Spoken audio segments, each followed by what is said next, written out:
सप्ताह में 7 दिन होते हैं, तो संडे के बाद मंडे, मंडे के बाद ट्यूसडे, ट्यूसडे के बाद वेडनेसडे, वेडनेसडे के बाद थर्सडे क्यों आता है भाई? और ये तो पूरी दुनिया मानती है ना। अब आप बताइए, अगर कोई लॉजिक इस बात का हो, संडे पहले आना समझ में आता है, सबसे प्रमुख ग्रह।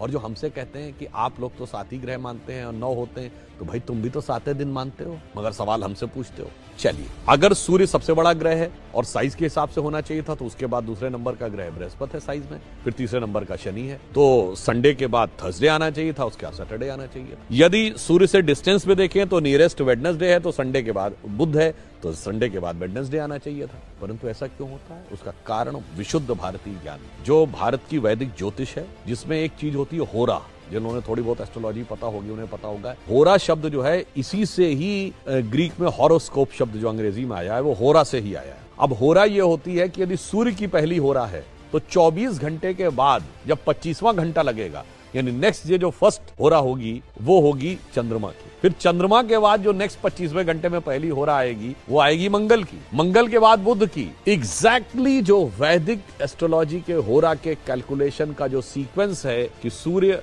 चंद्र, मंगल, बुध, बृहस्पति, शुक्र और शनि, उसी सीक्वेंस में ये हफ्ते के 7 दिन हैं। और ये हम सब ने सुना भी है, ध्यान किसी ने नहीं दिया। जब हम पूजा करते हैं अपने घर में, और तो वो नवग्रह शांति का मंत्र सब लोग सुने जरूर होंगे पंडित जी के मुंह से, ध्यान नहीं दिया होगा। उसमें क्या है? ब्रह्मा मुरारी त्रिपुरांतकारी, भानु शशि भूमि सुतो बुधश्च, गुरुश्च शुक्र शनि राहु केतु, सर्वे ग्रहा शांति करो भवन। सबसे पहले क्या है? भानु यानी सूर्य, शशि यानी चंद्रमा, तो मंडे के बाद, संडे के बाद मंडे, भूमि सुतो मंगल, देन ट्यूसडे, बुधश्च, गुरुश्च शुक्र शनि।